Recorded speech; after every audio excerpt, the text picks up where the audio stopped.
అందరికీ. హల్లెలూయా. దేవుడు నాకు ఇచ్చిన అవకాశం బట్టి దేవునికి కృతజ్ఞతాస్తుతులు చెల్లిస్తున్నాను. ఈ అవకాశం ఇచ్చిన సేవకులకి వందనాలు. ఇక్కడ కూడి ఉన్న మీ అందరికీ కూడా నా వందనాలు తెలియజేస్తున్నాను. వాక్యంలోనికి వెళ్దాము. లూకాసు సువార్త 23వ అధ్యాయము. లూకాసు సువార్త 23వ అధ్యాయము 33వ వచనం.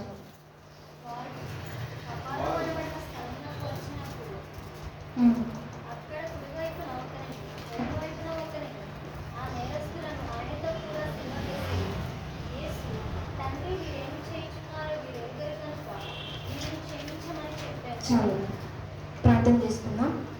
పరిశుద్ధుడా పరిశుద్ధుడా, ప్రేమ నమ్మకం కలిగిన తండ్రి, జీవాధిపతివైన యేసయ్య, స్తోత్రము తండ్రి, స్తోత్రము నాయన. దేవా, ఇప్పటి వరకు నాయన ఆరాధన ప్రభా నడిపించిన విధానాన్ని బట్టి ప్రభా నీకే కృతజ్ఞతలు చెల్లిస్తున్నాం ప్రభా తండ్రి. వాక్యంలోనికి వెళ్ళనయ్యగా ప్రభా తండ్రి, మా అందరితో ప్రభా నీవే బోధకుడుగా ఉండి ప్రభా మాట్లాడమని తండ్రి నీ సన్నిధానంలో బ్రతిమాలుకుంటున్నాం ప్రభా తండ్రి. ఎందుకంటే నీ మాట ద్వారా ప్రభా నాయన మాకు సమాధానము, శాంతి కలుగుతుంది ప్రభా.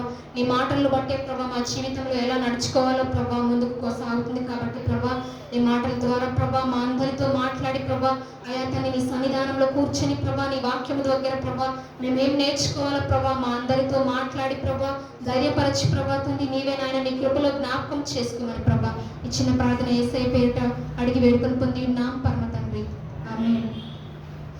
ఇక్కడ చూస్తున్నాం కదా, వారు కల్వరి అనబడిన స్థానంకు వచ్చినప్పుడు అక్కడ కుడివైపున ఒకరిని ఎడమ వైపున ఒకరిని ఆ నేరస్తులను ఆయనతో కూడా సిలువ వేసి.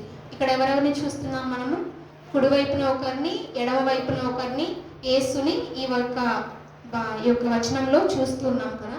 సో ఇవాళ మనము కుడివైపున ఒకరిని, ఎడమ వైపున ఒకరిని సిలువ వేసినారు కదా, వాళ్ళ గురించి మనం ఏం పాఠాలు నేర్చుకుంటాము అనేది మనము ఇవాళ నేర్చుకుంటాము.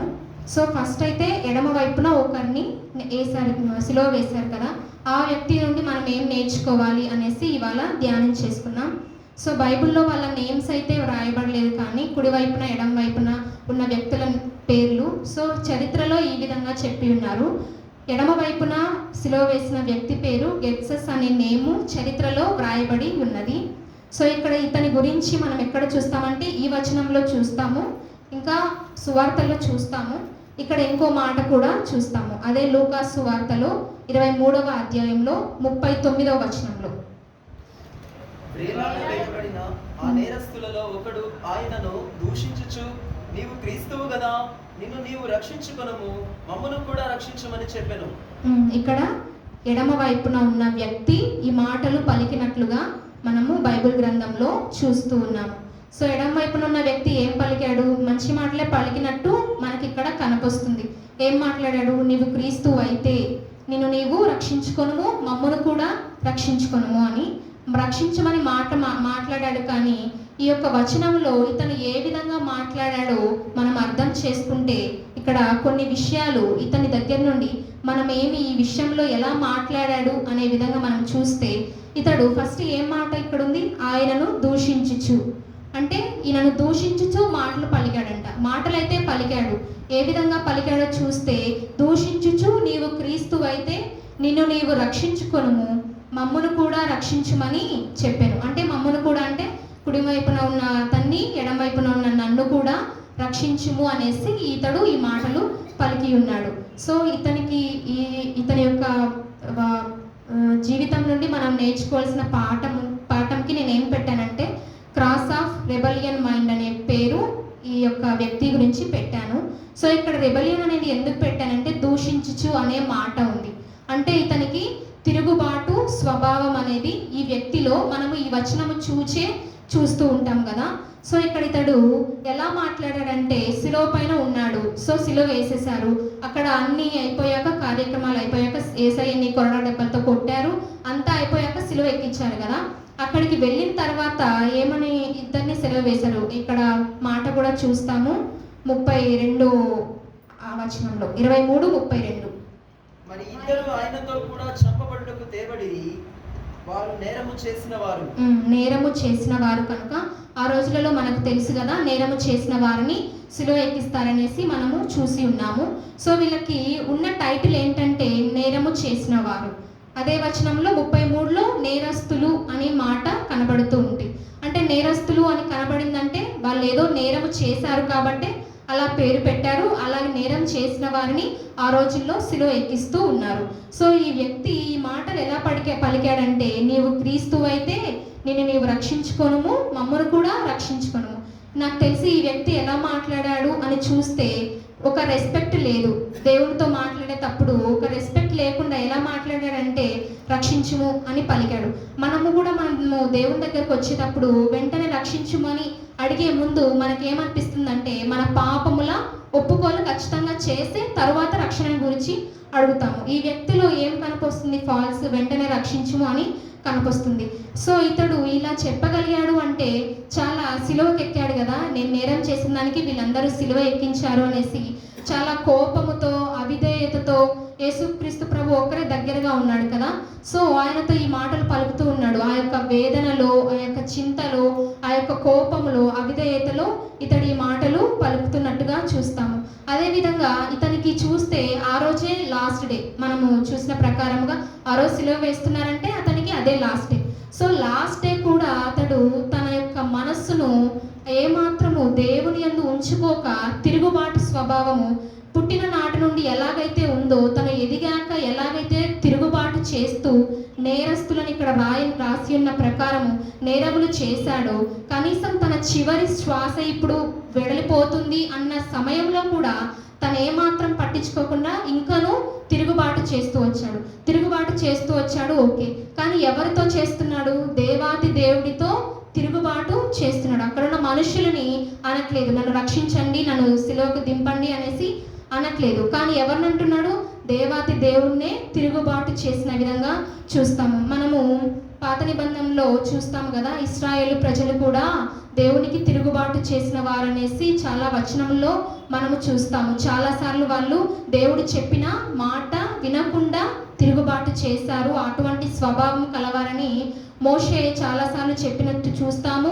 యెషయా గ్రంథంలో మనం చూస్తాము ఈ జనులు తిరుగుబాటు చేసిన జనులు అనేసి చూస్తాము. సో అదేవిధంగా ఈ తిరుగుబాటును గురించి ఒక మాట ఉంటుంది. యెషయా గ్రంథము 1వ అధ్యాయము, యెషయా గ్రంథం 1వ అధ్యాయం 5వ వచనం. నిత్యము తిరుగుబాటు చేయొచ్చు, మీరేలా ఇంకనూ కొట్టబడుదురు. ప్రతి వాడు నన్నెత్తిని వ్యాధి కలిగి ఉన్నాడు, ప్రతి వాడి గుండె బలహీనమయ్యను. చాలు. సో ఇక్కడ ఏముందండి?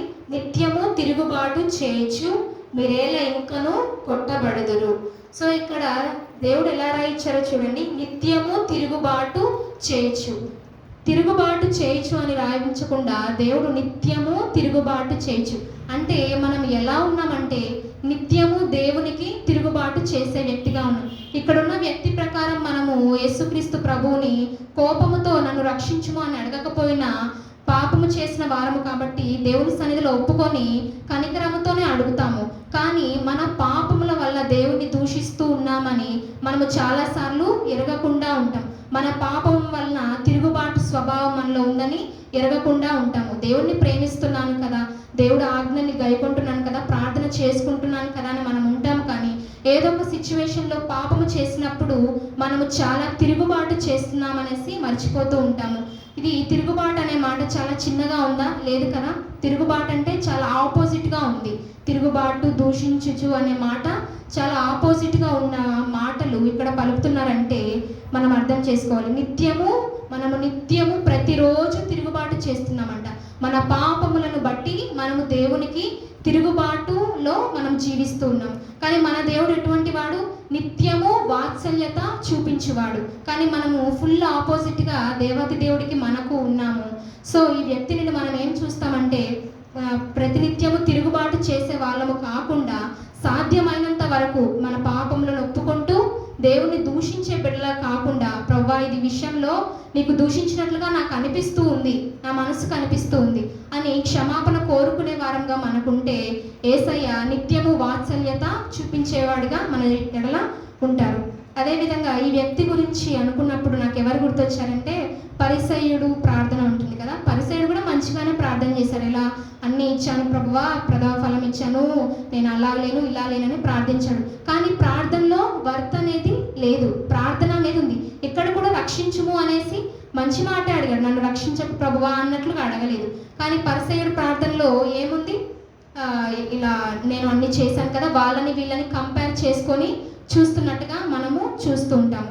సో పరిసయ్యుడు ప్రార్థన ఎలాగైతే బైబిల్ గ్రంథంలో పరిసయ్యుడు సుంకరి ప్రార్థన చూసినప్పుడు మనం సుంకరి ప్రార్థనకి అలా చేయాలనేసి మనము ఒప్పుకోలు చేసుకుంటాం. పరిసయ్యుడు లాగా చేయాలని మనము చేసుకోము, ఎందుకంటే క్లారిటీగా వ్రాయబడింది కాబట్టి సత్యమేంటో ఆ విధంగా ఉంటాము. అలాగే ఇక్కడ దూషించా అనే మాటకి ఇంగ్లీష్ బైబిల్లో చూస్తే ఇన్సల్టెడ్ జీసస్ అని ఉంది. అంటే ఇన్సల్ట్ చేశారంట. అంటే మనము వాడుక భాషలో చూస్తే ఎవరినైనా తగ్గించి మాట్లాడడము ఆ విధంగా వస్తుంది, ఇన్సల్టింగ్గా మాట్లాడుతూ ఉంటారు. సో యేసయ్యని అంత మాట అనే విధంగా యేసయ్య అక్కడ ఏం చేశాడు, చాలా కార్యములే చేసి ఉన్నాడు. మనం అనుకోవచ్చు వీళ్ళిద్దరూ నేరము చేస్తూ తిరుగుతూ ఉండొచ్చు యెరూషలేములో కానీ యూదలో కానీ. యేసయ్య చేసిన ఒక్క కార్యము కూడా వీళ్ళు చూడకుండా ఉండి ఉంటారా? ఖచ్చితంగా ఉండే ఉంటారు, చూసే ఉంటారు. కానీ ఆ విధంగా కాకుండా ఇతడు ఇన్సల్ట్గా మాట్లాడి ఉన్నాడు. సో ఇతడు పాపములో ఉన్నాడనేసి మనకు అర్థమైంది. నిజమైన మారు మనస్సు శిలువ చెంతకు వచ్చాక కూడా మనకు రాలేదంటే ఇంకెక్కడ మనకు పాప క్షమాపణ దొరకదు. శిలువ చెంత వచ్చినప్పుడు కూడా మనకి రాలేదు అంటే ఈ లోకంలో మనం ఎక్కడికి వెళ్ళినా, ఏ ప్రదేశంకి వెళ్ళినా, ఎక్కడికి వెళ్ళినా మనకు దొరకదని ఇక్కడ చూస్తూ ఉన్నాము. సో అలాగే ఇక్కడ ఏమన్నాడండి ఈ వ్యక్తి, అదే వర్స్లో 39లో, నీవు క్రీస్తువైతే నిన్ను నీవు రక్షించుకొనుము, మమ్మును కూడా రక్షించుకొను. ఇక్కడ నాకు ఏమనిపించిందంటే ఈ మాట చదివినప్పుడు ఒక ఐడియా ఇస్తున్నాడు దేవుడికి. అంటే నిన్ను నువ్వు రక్షించుకో, నన్ను కూడా రక్షించు అనేసి ఒక ఐడియా అనేది యేసు ప్రభువుకి ఇస్తున్నాడు. మనము యేసయ్యకి ఐడియాలు ఇచ్చే వాళ్ళమా, ఆయన నుండి ఐడియాలు తీసుకునే వాళ్ళమై ఉన్నాము. మన జీవితంలో కూడా ఎన్నోసార్లు ఇలా ఇతని వాళ్ళే అనకపోయినా అన్నీ మనమే మార్గంలో సిద్ధపరచుకొని అప్లికేషన్ ఇచ్చి నువ్వు సైన్ పెట్టు ప్రభువా అన్నట్లు చేస్తూ ఉంటాము. కానీ ఎంటీ పేపర్తో దేవుడి దగ్గరికి వెళ్ళి నువ్వేం నింపుతావో నింపు, నువ్వే సైన్ పెట్టు అనే విధంగా మనం ఉన్నామా లేదా అని చూసుకోవాలి. అన్నీ మనమే అనుకోనేసి ప్రభువా ఇలా చేసేసాయి, ఇది విధంగా చేసేసాయి అంటే ఆయన ఏం అనుకుంటున్నాడో కనీసం ఆయన జ్ఞానంలో ఏముందో ఆయన ఆలోచనలు కూడా తీసుకొని వారముగా మనము చాలాసార్లు అటువంటి పనులు చేసి ఉన్నాము కూడా. సో ఆయనకి ఐడియాలు ఇచ్చేంత మనము కాదు, ఎందుకంటే మనము పాపులము, ఆయన పరిశుద్ధుడు. సో మనకి ఆయనకి ఎంత వ్యత్యాసం ఉంది? తూర్పుకి పడమటికి ఉన్నంత వ్యత్యాసము మనకుంది. కాబట్టి పరిశుద్ధుడైన దేవుడికి మనము సలహాలు చేయాల్సిన అవసరం లేదు. ఈ సలహా ప్రకారం నువ్వు చేయాల్సిన అవసరం కూడా లేదు. మనం ఏదైనా మనసులో అనుకున్నప్పుడు సలహా చేయమని అన్నప్పుడు కూడా సలహా అనుకున్నట్టే కదా, ఐడియా మన హృదయంలో ఉన్నట్లే కదా. ఏ ఐడియా లేకుండా, ఏది లేకుండా దేవుడికి పరిపూర్ణంగా ఎంటీతో వెళ్ళాలి మనం ఎప్పుడైనా వెళ్ళేటప్పుడు. కానీ మనమేమనుకుంటామంటే మనలో కూడా సగం ఉందేమో, మన ఐడియాలో కూడా సగం ఉంది కాబట్టి దేవుడికి ఈ విధంగా చెప్తే కొంచెం కదులుతాడేమో అనుకుంటాం. కానీ మన దేవుడు ఎంత శక్తివంతుడో మనకు నిజంగా అర్థమైనప్పుడు ఆయనకి మనం సలహాలయము, నువ్వేం చేస్తే అదే చేయి ప్రభువా అనేసి కంప్లీట్గా ఆయనకి సబ్మిట్ చేసుకునేలాగా మనము ఉంటాము. సో అలాగే ఇతడిలో లాస్ట్లో ఏం చూస్తున్నాము, రక్షించమని అడిగాడు. రక్షించమని అడిగేది మంచి మాటలే అడిగాడు. నాకు ఇక్కడ ఏమనిపించిందంటే ఈ రక్షించమని అని అడిగే మాట, ఇతడు రక్షిస్తే నువ్వు నాకు ఏదో ఒక అద్భుతం చేసేస్తే సిలువ దిగేసి నేను మరలా నా యొక్క పనులలో సరే ఏం మాట్లాడుకున్నారో మనకైతే తెలియదు, ఎందుకంటే బైబిల్ గ్రంథంలో కొంచెమే వ్రాయబడింది కాబట్టి మనకు ఆ సంభాషణలో ఏమేమైతే జరిగిందో మనకు తెలియదు. ప్రభా ఇట్లా రక్షించేస్తే నేను వెళ్ళి ఈ నేరం కాకుండా వేరేది ఏ పనైనా చేసుకుంటానులే, లేకపోతే ఆ పని చేసుకుంటానులే, ఈ పని చేసుకుంటానులే అన్నాడో లేదో మనమైతే బైబిల్ గ్రంథంలో చూడలేదు. కానీ ఇతడు సేవ్ చేయమని అడిగాడు. ఏ విధంగా అడిగాడంటే ఫిజికల్ సేవ్ అడిగాడు ఇతడు. అంటే భౌతికంగా నాకు విడుదల కలిగించు ప్రభువా, భౌతికంగా నువ్వు నాకు విడుదల కలిగించావంటే నేను లోకంలోకి వెళ్ళిపోయి నా పనులేవో నేను చూసుకుంటాను అన్నట్లుగా మాట్లాడాడు. ఎంతసేపు మనము కూడా ఫిజికల్ థింగ్సే దేవుణ్ణి అడుగుతూ ఉంటాము చాలా వరకు. అంటే ఇది ఇవ్వు ప్రభువా, అది ఇవ్వు ప్రభువా, ఈ లోకంలో అవి ఉన్నాయి ఇవి ఉన్నాయి కదా, నేను జీవించాలంటే అవి కావాలి, ఇవన్నీ అడగాలి. వీటికంటే ముందుగా మనం ఏం అడగాలి? పరిశుద్ధాత్మ శక్తిని, నీ నడిపింపును, నీ చిత్త ప్రకారం నడుస్తున్నానా లేదా అనేసి ఆధ్యాత్మికంగా కొన్ని పాయింట్స్ను ప్రార్థనలో వెంటనే మనం ఎత్తిపట్టి ప్రార్థన చేయము. వెంటనే మన కళ్ళ ముందున్న కష్టమే మనకు ప్రార్థన భారంగా, ప్రార్థన అవసరతగా లేకపోతే అలా వెళ్తుంటుంది. కానీ మనము ఈ వ్యక్తి వలె కాకుండా ఫిజికల్గా ఇతడు యేసుక్రీస్తు ప్రభు నిజముగా ఎరిగిన వాడైతే ఈ మాట అనేవాడు కాదు. ఎందుకంటే యేసు ప్రభువుని ఎరిగి ఉంటే ఎన్ని మేలులో, ఎన్ని అద్భుత కార్యాల్లో, ఎన్ని సూచక క్రియలు కానీ మనము చేసి ఉన్నారో, దేవాది దేవుడు చేసి ఉన్నాడో అక్కడ నివసించిన ప్రజలలో వాళ్ళకి తెలుసు, వీళ్ళకి కూడా తెలిసి ఉంటుంది. కానీ అతడున్న పాపమును బట్టి అతడు తిరగలేకపోయాడు దేవుని వైపు. తిరుగుబాటులో మాట తిరుగుడం అనడంలో మంచి మాటే ఉంది, కానీ తిరుగుబాటు అనేది మాత్రము దూషణగా వస్తుంది. కాబట్టి ఇతడు తిరుగుబాటు చేసిన వ్యక్తిగా మనము బైబిల్ గ్రంథంలో చూసి ఉన్నాము. సో ఇతడు ఆ ఫిజికల్ సేవ్ అంటే టెంపరరీ థింగ్స్ కోసం అడిగాడు. యేసయ్య ఎప్పుడు తాత్కాలికంగా ఉండేవి ఎప్పుడు మనకి ఇవ్వాలని ఆశపడ్డు. ఆయన చిత్త ప్రకారము ఈ బిడ్డకి ఇది మంచిదైతే పర్మనెంట్గా ఇవ్వాలని చూస్తాడు. దేవుడు నిత్యత్వాన్ని కూడా 10 సంవత్సరాలే ఉంటాము, 20 సంవత్సరాలే ఉంటామని చెప్పాడా? యుగ యుగాలు అన్నారు దేవుడు. యుగ యుగాలు అంటే మనము కౌంట్ చేయలేము. సో ఆ విధంగా దేవుడిని పరిపూర్ణంగా అడగాలి. దేవుడు ఇచ్చేవాడు కాబట్టి ఏది అడుగుతున్నామో అని కూడా మనము చూసుకొని అడగాలి. అదేవిధంగా సెకండ్ వ్యక్తి గురించి చూసినట్లయితే అదే ఇదే అధ్యాయంలో ఉండిద్ది. సో 40లో చూస్తాము. ఇతనే అయితే రెండవ వాడు వారిని గద్దించి, నీవు అదే శిక్షా విధిలో ఉన్నావు కనుక దేవునికి భయపడవా? మనకైతే ఇది న్యాయమే, మనం చేసిన వాటికి తగిన ఫలం పొందుచున్నాము కానీ ఈయన ఏ తప్పిదము చేయలేదని చెప్పి సో ఇతడు కుడివైపున సిలువ వేసిన వ్యక్తి. ఇతని పేరు చరిత్రలో ఏముందంటే డిస్మస్ అనే పేరు ఇతనికి ఉంది. సో ఇతడు ఏ విధంగా అడిగాడో, పై ఉన్న వ్యక్తి ఏ విధంగా అడిగాడో మనము చూస్తాము. ఇతడు కూడా అదే విధంగా అడగలేదు. సో ఇతడు వెంటనే నువ్వు కూడా నన్ను రక్షించు అనేసి అతడు పలికిన వెంటనే ఇతడు కూడా అవును ప్రభువా అనేసి తనకు తోటి అవును అనేసి కలిసిపోయి అడగలేదు. మన జీవితంలో కూడా చాలాసార్లు అవతల వాళ్ళు ఏం చేస్తున్నారో వాటిలో వెంటనే వెళ్ళిపోయి దాంతో ఉండి వెళ్ళిపోతూ ఉంటాము. కానీ ఆ విధంగా కాకుండా ఆ మాట నిజమైనదేనా, ఆ మాట సత్యమైనదేనా, ఆ మాట దేవుని మాట ఏనా అని చూసుకొని వెళ్ళాలి. సో ఇతడు ఈ మాటలు పలికాడంటే ఎలా పలికాడు? అయితే రెండవ వాడు వాడిని గద్దించి, నీవు అదే శిక్షా విధిలో ఉన్నావు గనుక దేవునికి భయపడవా? అంటే మనము శిక్షా విధిలో ఉన్నామని తను గ్రహించాడు. నువ్వు నేను నేరం చేశాము కాబట్టి ఈ సిలువ ఎక్కాము, అది నువ్వు గ్రహిస్తున్నావా? అసలుకి ఆయన దేవుడు, ఆయన సిలువ ఎక్కిన ఆయన తండ్రి చిత్తము చేయడానికి వచ్చాడు. ఆయన ఏదో ఒక రోజు కాదు, దేవుడు ఖచ్చితంగా 3వ దినమున లేచి ఆయన పరిశుద్ధుడు, ఆయన యుగ యుగాలు ఉండే దేవుడు కాబట్టి ఖచ్చితంగా ఆయన అయితే దేవుడు. మన పరిస్థితి ఇప్పుడు చూసుకోవాలి. అంటే ఇక్కడ ఫస్ట్ ఉన్న వ్యక్తి ఏమని చెప్పాడు? మమ్మల్ని రక్షించి నిన్ను కూడా రక్షించుకొను అన్నాడు. దేవాది దేవుడు కూడా చెప్పాడు ఇక్కడ ఈ వచనంలోనే ఉంటుంది, ఈ అధ్యాయంలోనే ఉంటుంది. యేసు వారి వైపు తిరిగి, యెరూషలేము కుమార్తెలారా, నా నిమిత్తము ఏడవకుడి, మీ నిమిత్తమును మీ పిల్లల నిమిత్తమును ఏడుడి. అంటే నా నిమిత్తం మీరు ఏడ్చాల్సిన అవసరం లేదు. మీ రక్షణ నిమిత్తము, మీ ఆత్మ రక్షణ నిమిత్తము, మీ ఆత్మ చనిపోతే ఎక్కడికి వెళుతుందో దాని నిమిత్తము ఏడవండి అని చెప్పాడు. కానీ పైన వ్యక్తి ఏ విధంగా ఏడ్చాడు? ఫిజికల్ థింగ్స్ కోసం ఏదో ఒక ఏడు పట్ల ఏడ్చాడు. యేసు ప్రభు కరుణిస్తాడేమో అన్నట్లుగా ఏడ్చి ఉన్నాడు. సో ఇతను తన పాపం ఎట్టిదో తను గ్రహించాడు. ఈ వ్యక్తికి నేను పెట్టుకున్న పేరేంటంటే క్రాస్ ఆఫ్ రిపెంటెన్స్, అంటే పశ్చాత్తాప హృదయం. ఈ మాటల్లోనే మనకు అనిపిస్తుంది కదా పశ్చాత్తాపము పొందాడనేసి. ఇతను గురించి చదువుతున్నప్పుడు సుంకరి ప్రార్థన కూడా ఎలా ఉంటుంది? దేవా నేను పాపిని అని ప్రార్థించాడు. పాపిని ప్రభువా అని ఎట్లా ప్రార్థించాడో మనకు తెలియదు, కానీ రొమ్ము కొట్టుకొని బాగా ప్రార్థించిన వ్యక్తిగా మనము చూస్తూ ఉంటాము. సో అదేవిధంగా ఇతడు ఏం పలికాడు? అయితే రెండవ వాడు వాడిని గద్దించి, నీవు అదే శిక్షా విధిలో ఉన్నావు కనుక దేవునికి భయపడవా? మనకైతే ఇది న్యాయమే, మనము చేసిన వాటికి తగిన ఫలము పొందుచున్నాము.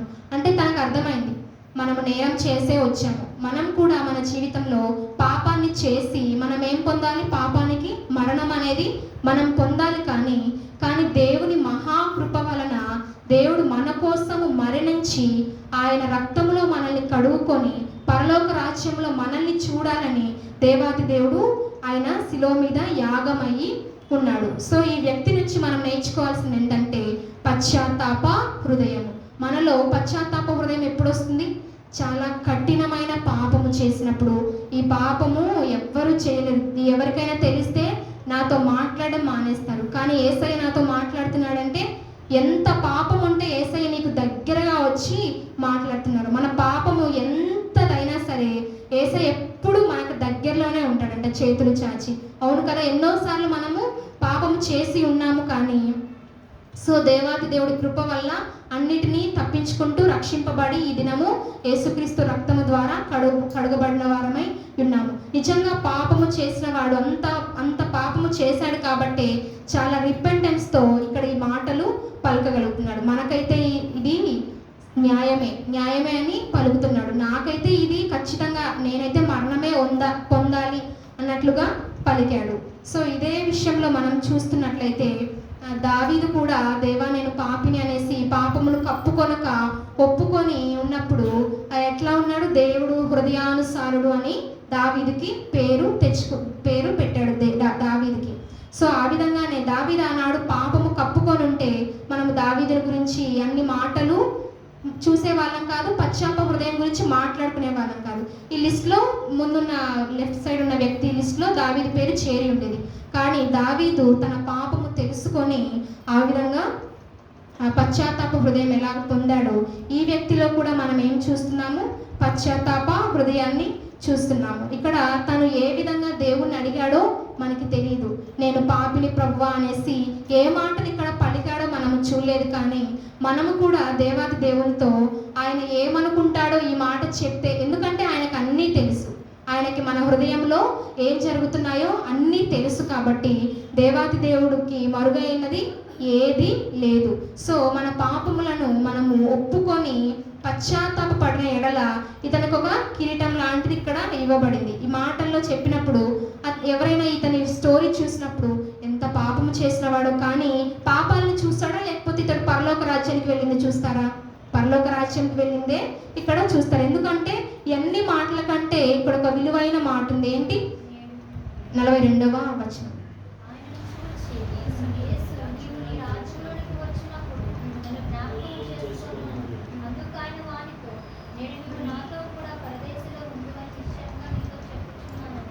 పరదేశంలో ఉండువని నిశ్చయముగా నీతో చెప్పుచున్నాను. ఆ వ్యక్తి కూడా మారు మనసు అప్పుడే వచ్చి పశ్చాత్తాప హృదయంతో ఉన్న వ్యక్తి అప్పుడు యేసయ్య ఆ మాటలు పలికిన వెంటనే తనకు కూడా పరలోకాన్ని ఊహించుకొని ఉంటాడు. ఎందుకంటే మరలా పాపం చేయాలని అతడు అనుకోలేదు. కాబట్టి నేను నిజంగా పశ్చాత్తాప హృదయంతో యేసయ్య దగ్గర మారు మనస్సు పొందాలి అనుకుంటున్నాడు. కాబట్టి తను ఊహించేసుకుంటూ ఉంటాడేమో, దేవుడి మాట చెప్పేశాడుగా, అంటే దేవుడు మాట చెప్పాడంటే పరలోకంలో నన్ను ఖచ్చితంగా జ్ఞాపకం చేసుకుంటాడు. కాబట్టి తను ఎటువంటి ఊహల్లో ఉంటాడు, ఇప్పుడు పరలోకానికి నేను ఎలా వెళ్ళాలి, ఎలా ఇంకనూ నన్ను సిద్ధపరచుకోవాలి. అక్కడైతే సిద్ధపరచుకునేంత లేదు. కానీ మనం ఎలా ఉండాలంటే ఎంతసేపు దేవుని నిజముగా కలిగి ఉన్న వారమైతే ఆత్మ సంబంధంగా దేవుని నేను ఎలా కలుసుకోవాలి, దేవుని ముఖ దర్శనం నేను ఎలా చేయాలి, వాక్యం ద్వారా దేవుడు ఇంకా ఎట్లా మాట్లాడతాడు, ప్రార్థనలో నేను ఇంకా ఎంత ముందుకు వెళ్ళాలి అనే ఆలోచన ఎప్పుడు వస్తుంది? దేవుడితో మనము పశ్చాత్తాప హృదయంతో వచ్చినప్పుడు. పాపంలో ఉన్నామనుకో ఏమనిపిస్తుంది? ఈరోజు చేసిన పాపమే రేపు ఎలా చేయాలనేసి ఆ విధంగా మనకు అనిపిస్తుంది. ఇతన్ని చూస్తే పశ్చాత్తాప హృదయం. ఈ వ్యక్తిని చూసినప్పుడు కూడా మనకు ఎవరు గుర్తొస్తారంటే తప్పిపోయిన కుమారుడు కూడా మొదట ఎలా ఉన్నాడు? తండ్రి దగ్గర కొంత ధనం తీసుకొని వెళ్ళి ఎక్కడో దూరదేశంలో వెళ్ళి అక్కడ పరిపాలన నేను అవన్నీ చేసుకుంటాను, వ్యాపారం చేస్తాను అనేసి చెప్పి ఉన్నాడు. తన గురించి కూడా ఒక్కసారి చూద్దాము.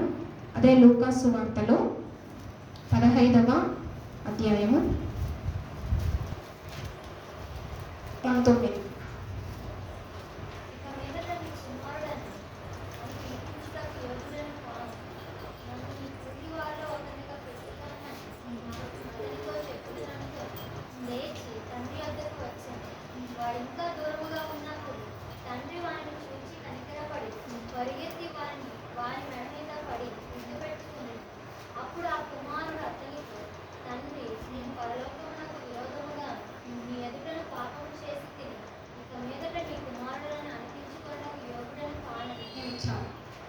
ఇక్కడ చూస్తాం కదా, తప్పిపోయిన కుమారుడు యొక్క ఉపమానం మనము ఈ యొక్క దీంతో చూస్తాం. ఇది కూడా రిలేటెడ్గా ఎలా ఉంది? ఇతడు కుడి ప్రక్కన ఉన్న వ్యక్తి యొక్క జీవితానికి రిలేటెడ్గా ఉంది కదా. వీళ్ళిద్దరి వ్యక్తికి రిలేటెడ్గా కాదు, ఇక్కడున్న మనందరికీ కూడా రిలేటెడ్గానే ఉంది. ఒకప్పుడు తప్పిపోయిన కుమారుడు మనము, కానీ ఇప్పుడు దేవుడికి దొరికాము. తప్పిపోయిన కుమారుడు అక్కడ తండ్రికి దొరికితే ఇక్కడ దేవాది దేవుడికి మనము దొరికి ఉన్నాము. ఎంత గొప్ప భాగ్యం అంటే, మనం పాపంలో ఉన్నప్పుడు దేవుడు వెతుక్కుంటూ మన దగ్గరకు వచ్చి మనల్ని రక్షించుకున్నాడు. తండ్రి చాలా ఇచ్చి తనని ఉంగరం పెట్టి అనుంది, పాదములకు చెప్పులు తొడిగి అనుంది, క్రొవ్విన దూడను తెచ్చి వధించి అనేసి ఈ మాటలు ఇక్కడ చూస్తాము.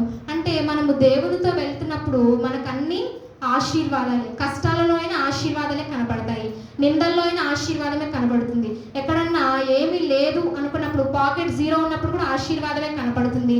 యేసయ్యతో నడిచిన ప్రతిసారి మనకి చింత ఏముందో కనపడదు, ఆశీర్వాదమే కనపడుతుంది. నిజంగా ఆయన వెంబడిస్తూ ఉంటే ఆశీర్వాదం అనేదే ముందు కనపడుతూ ఉంటుంది. మన గతంలో ఏమున్నాయా అవన్నీ కనపడవు, కానీ వాటన్నిటిని బట్టి పశ్చాత్తాప హృదయం కలిగి మన స్థితిని మరవకుండా ఉండాలి. ఇతడు ఇక్కడ ఏం సంపాదించుకున్నాడు?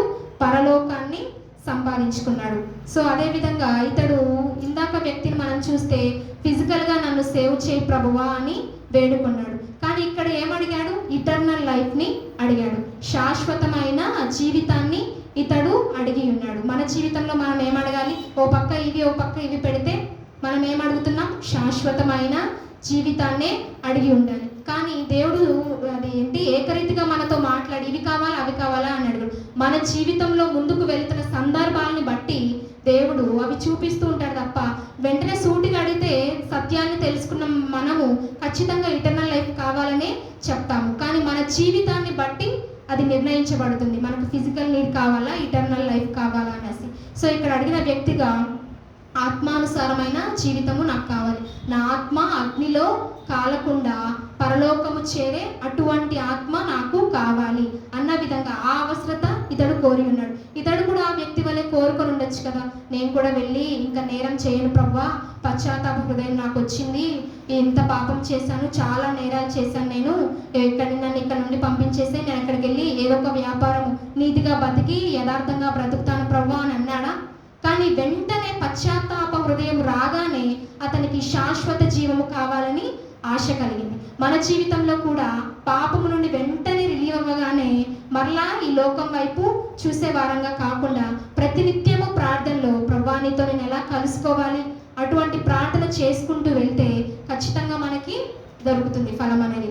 సో అలాగే ఈ పక్కన్న వ్యక్తి గురించి, అలాగే లెఫ్ట్ సైడ్ రైట్ సైడ్ ఉన్న వ్యక్తి గురించి మనం మాట్లాడుకొని ఉన్నాం కదా. కొన్ని నిమిషాలు యేసు ప్రభువుని గురించి కూడా మాట్లాడుకుందాం. ఎందుకంటే సిలువ వేసిన వ్యక్తిలో యేసు ప్రభువు కూడా ఉన్నాడు. యేసు ప్రభువు ఈ పక్క అతను ఉన్నట్లుగా చూస్తున్నాం. సో యేసు ప్రభువుకి నేను పెట్టుకున్న పేరేంటంటే రిడెంప్షన్, క్రాస్ ఆఫ్ రిడెంప్షన్ అంటే విమోచన క్రయధనము మన కొరకు చెల్లించడానికి దేవుడు సిలువ ఎక్కి ఉన్నాడు. అతడు అన్నట్లుగానే ఫస్ట్ వ్యక్తి అన్నట్లుగానే ఫిజికల్ నీడ్ కావాలంటే యేసయ్య సిలువ ఎక్కాల్సిన అవసరము లేదు. కానీ రెండవ వ్యక్తి ఏమడిగాడు? Eternal life. రెండవ వ్యక్తి అడిగినట్లుగానే మనందరము అడిగి ఉన్నాం కాబట్టి ఈనాడు యేసు ప్రభువు మన కోసము నిజముగా మరణించి ఉన్నాడు. మనం ఫిజికల్గా అడిగి ఉంటే అవి ఎట్లది దేవుడు చేసేవాడు, పరలోకమందున్న దేవుడు కాబట్టి మన అవసరతలు తీర్చేవాడు కాబట్టి ఖచ్చితంగా చేయగలడు. కానీ నా ఆత్మ రక్షింపబడ్డానికి యేసయ్య సిలువలో యాగం అవ్వాల్సిన పరిస్థితి వచ్చింది. అది దేవుడు ఎలా చేశాడు? ఇష్టముగా చేశాడు. దేవుడికి ఎంత ఇష్టమో కదా, మనము ఒక ఆత్మ రక్షింపబడితే పరలోకంలో దూతలు సంతోషంతో పాటలు పాడతాయి అనేసి మనం చాలాసార్లు వింటూ ఉంటాం. అదే మన ఆత్మ రక్షింపబడి యేసయ్య దగ్గరికి వెళ్తున్నప్పుడు యేసయ్య ఎంత సంతోషపడతాడో మనము దాన్ని గ్రహించుకోగలగాలి. సో ఇక్కడ మనం ఏం చూసామంటే ఈ పక్క ఒకరు ఈ ప్రక్క ఒకరు చూస్తున్నాం, మధ్యలో యేసయ్యని చూస్తున్నాం. మన జీవితంలో కూడా మనం ముందుకు వెళ్తున్న జీవిత రంగంలో మన మధ్యలో యేసయ్యను మనం పెట్టుకొని ముందుకెళ్ళాలి. మన మధ్యలో యేసయ్య ఉన్నారు అంటే ఇంకా మనకి తిరుగు లేదు, ఖచ్చితంగా విజయము మనమే ఖచ్చితంగా పొందుకునే వాళ్ళంగా ఉంటాము. సో ఇక్కడ యేసయ్య మధ్యలో అంటే ఇతనికి అవైలబుల్లో ఉన్నాడు, ఇంకో వ్యక్తికి కూడా అవైలబుల్లో ఉన్నాడు. కానీ అవైలబుల్లో ఇద్దరికి ఉన్నాడు, కానీ యేసయ్యని ఎవరు కోరుకున్నాడు? కుడివైపున ఉన్న వ్యక్తి మాత్రమే యేసయ్య నువ్వు కావాలి, నువ్వు అవైలబుల్లో ఉన్నావనేసి తీసుకున్నాడు. మిగతా వ్యక్తి కూడా అవైలబుల్లో ఉన్నాడు కదా, కానీ ఆ వ్యక్తి తీసుకోలేకపోయాడు. అదేవిధంగా ఇక్కడ మనం చూడాలి, మనకు కూడా యేసయ్య అవైలబుల్లోనే ఉన్నాడు, ఇప్పటికీ ఉన్నాడు, అప్పటికీ ఉన్నాడు, ఇప్పటికీ ఖచ్చితంగా ఉన్నాడు మనతోనే. సో అదేవిధంగా చూసినట్లయితే యేసయ్య మన మధ్యలో ఉన్నాడు కాబట్టి మన మనకు చాలా అవైలబుల్లో ఉన్నాడు. అదే వాక్యం ఒకసారి వాక్యం చూసుకుందాం. యెషయా 55:6. యెహోవా మీకు దొరుకు కాలం మందు ఆయనను వెదకుడి, ఆయన సమీపంలో ఉండగా ఆయనను వేడుకొనుడి. భక్తిహీనుడు తమ మార్గమును విడవవలను, దుష్టులు తమ తలంపులను మానవలను. సో ఇక్కడ ఏముంది? యెహోవా మీకు దొరుకు కాలమునందు ఆయనను వెదకుడి. దేవుడు ఆనాడు సిలువ ఎక్కిన నాటి నుండి ఇప్పటి వరకు మనకు అవైలబుల్లోనే ఉన్నాడు. అవైలబుల్లో లేకుండా మన దేవుడు నేను ఈ సంఘాలకే పరిమితము, అక్కడ ఇక్కడ పరిమితం అని చెప్పాడా? చెప్పలేదు. సో దేవుడు నీకు నాకు అవైలబుల్లోనే ఉన్నాడు. మనము వాక్యంలో కూడా గత 2-3 రోజుల నుంచి కూడా వింటూ ఉన్నాం కదా, దేవాలయపు తెర పైనుండి కిందకి చిరిగింది. అంటే దేవుడు నీకు నాకు అవైలబుల్గా ఉండడానికి అది మాత్రము చిరిగిపోయింది. సో అవైలబుల్లో ఉన్న వ్యక్తిని మనము తీసుకోకపోతే ఆ యొక్క వ్యక్తి లెఫ్ట్ సైడ్ ఉన్న వ్యక్తి ఏ విధంగా దేన్నైతే ఏ ఫలం అయితే పొందుకున్నాడో మనము కూడా ఆ ఫలాన్నే పొందుకునే వారంగా ఉంటాము. సో కాబట్టి ఆయన అవైలబుల్లో ఉన్నప్పుడే మనము వెతకాలి. ఎంతవరకు అవైలబుల్లో ఉంటాడు యేసయ్య? ఏ సంవత్సరం వరకు ఉంటాడు? నా 20 సంవత్సరాల వరకు, 30 సంవత్సరాల వరకు కాదు. ఈ వ్యక్తికి చూస్తే మనము రైట్ సైడ్ ఉన్న వ్యక్తికి చూస్తే తన ఆఖరి ప్రాణములో కూడా యేసయ్య అవైలబుల్లో ఉన్నాడు. నీ నా జీవితాల్లో కూడా మన చివరి దినము వరకు యేసయ్య మనకు అవైలబుల్గా ఉంటాడు. కానీ మనం ఏం చూసుకోవాలంటే యేసయ్యకి ఒకనొక రోజు నేను లెక్క అప్పచెప్పాలి, ఆయన ఇచ్చిన ఫలాల కొరకు అప్పచెప్పాలి. నేను కూడా ఈ సిలువ వేసిన వ్యక్తి విధంగా ఆఖరిలో దేవుణ్ణి నమ్ముకుంటానులే, ఆఖరిలో ఈ మాటలు బట్టి పెట్టేసి అక్కడికి వెళ్ళి చెప్తానులే అన్నట్లుగా ఉంటే కుదురుద్దా? ఈ వ్యక్తికి దేవుని యొక్క చిత్తము ఆ విధమైనది. నీ నా జీవితంలో కూడా దేవుని చిత్తము వేరుగా ఉంటుంది. అందరి జీవితంలో ఒకటే చిత్తం ఉంటుందా? ఉండదు. వాళ్ళకు వచ్చిందే మనకు కావాలని కోరుకుంటాం. కానీ దేవాతి దేవుడు ఏ చిత్తాన్ని కలిగి ఉన్నాడో మనం చాలాసార్లు అనుకోకుండా ఉంటాం. మన దేవుడు ఎంత గొప్ప దేవుడు అంటే మనకున్న రూపము ఇంకొకరికి ఉండదు, వాయిస్ వేరే వాళ్ళకు ఉండదు. సో ఆయన దాంతోనే అంత పర్టికులర్గా ఉన్నాడంటే నీ నా జీవిత చిత్త విషయాల్లో ఇంకెంత పర్టికులర్గా ఉన్నాడో దేవాది దేవుడు మనము చూడగలుగుతాం. సో అలాగే ఒకప్పుడు ప్రధాన యాజకులు వెళ్ళేసి బలి అర్పించి ఇలా పాపములకు ఒప్పుకొని జరుగుతుంది. కానీ ఈనాడు ఎలా ఉందంటే యేసుప్రభు మనకు అవైలబుల్లోనే ఉన్నాడు కదా. ఎక్కడ మోకరించినా, సన్నిధిలో మోకరించినా, నువ్వు పశ్చాత్తాప హృదయం కలిగి ఉండి నిలబడి ప్రార్థించినా సరే అక్కడ నీకు పశ్చాత్తాప హృదయంతో ప్రార్థిస్తే నీకు విడుదల ఖచ్చితంగా కలుగుతూ ఉంటుంది. సో అవైలబుల్లో ఉన్న యేసయ్యని మనము గట్టిగా పట్టుకొని ఆయన మార్గం మీద నడిస్తేనే మనకి ఈ సెకండ్ వ్యక్తికి ఏదైతే నిత్య జీవం ఉందో ఆ జీవాన్ని మనము కూడా పొందుకోగలుగుతాం. ఒక వచనం చూసి మనం ఊహించుకున్నాం. హెబ్రూస్ 9:11. హెబ్రూస్ 9:11. అయితే క్రీస్తు రాబోతున్న మేలుల విషయమై ప్రధాన యాజకుడుగా వచ్చి తానే నిత్యమైన విమోచన సంపాదించి హస్తకృతము కానిది అనగా ఈ సృష్టి సంబంధము కానిదియు మరి ఘనమైనదియు పరిపూర్ణమైనదియు అయిన గుడారము ద్వారా. ఇక్కడ ఏం చూస్తున్నాం? తానే నిత్యమైన విమోచన సంపాదించి, అంటే నిత్యమైన విమోచన అంటే యేసుక్రీస్తు ప్రభు తర్వాత ఎవ్వరూ విమోచన క్రయధనము సంపాదించాల్సిన అవసరము లేదు. ఎందుకంటే ఆయనే ఇటర్నల్గా మన కోసము క్రయధనాన్ని సంపాదించారు. కాబట్టి ఇంకా ఆయన తర్వాత ఇంకేమైనా ఉంటుందేమో అనేసి ఇక్కడ మనం చూసుకోవాల్సిన పని లేదు. యేసయ్య నా కోసం మరణం పొందారు, యేసయ్య నా కోసం సిలువలో రక్తం కార్చాడు, నా కోసము ఇటర్నల్ లైఫ్ ఇస్తా అన్నాడు. సో దాన్ని పట్టుకొని మనము ముందుకు వెళ్తూ ఉండాలి. అలాగే రైట్ సైడ్ ఉన్న వ్యక్తుల గురించి ఒక మాట చెప్తాను నేను. సో ఇతడు ఏం చేశాడు? రైట్ సైడ్ ఉన్న వ్యక్తి తన మనస్సు మార్చుకొని ముందుకెళ్ళాడు. తన మనస్సు మార్చుకున్నాడా? కిందకి వెళ్ళి నేను ఆ బట్టలు వేసుకుని వచ్చి మంచిగా కనపడి ఆ వస్త్రములు ఈ వస్త్రములు అన్నాడా? కేవలము తన హృదయం మారింది కాబట్టి యేసయ్య అతన్ని పరలోకంలో జ్ఞాపకము చేసుకుంటా అని చెప్పాడు. సో యేసయ్యను మనం నమ్ముకోవడానికి మన యొక్క వస్త్రధారణ లేకపోతే ఇంకోటో చేంజ్ అవ్వాల్సిన అవసరం లేదు. మన కులము మతము చేంజ్ అవ్వాల్సిన అవసరము లేదు. మన యొక్క మార్గము చేంజ్ అవుతే అదే మనకు నిత్యమైన మార్గముగా ఇక్కడ చూస్తూ ఉన్నాం. సో ఇద్దరు వ్యక్తుల గురించి మనము చూసి ఉన్నాము. క్రాస్ ఆఫ్ ఫస్ట్ ఏంటండి? Rebellion mind. Cross of rebellion mind, cross of repentance, cross of redemption. So ఈ ముగ్గురు వ్యక్తుల గురించి మనము నేర్చుకుని ఉన్నాము. సో తప్పిపోయిన కుమారుడు గురించి కూడా మనము చూసి ఉన్నాము. అలాగే రైట్ సైడ్ వ్యక్తి ఎలాగో పశ్చాత్తాప హృదయంతో దేవుణ్ణి కలుసుకున్నాడో అదే విధంగా మనము చేసి అవైలబుల్లో ఉన్న యేసయ్యని మన యేసయ్యగా చేసుకొని ముందుకు వెళ్ళాలని దేవాది దేవుడు కోరుకొని ఉన్నాడు.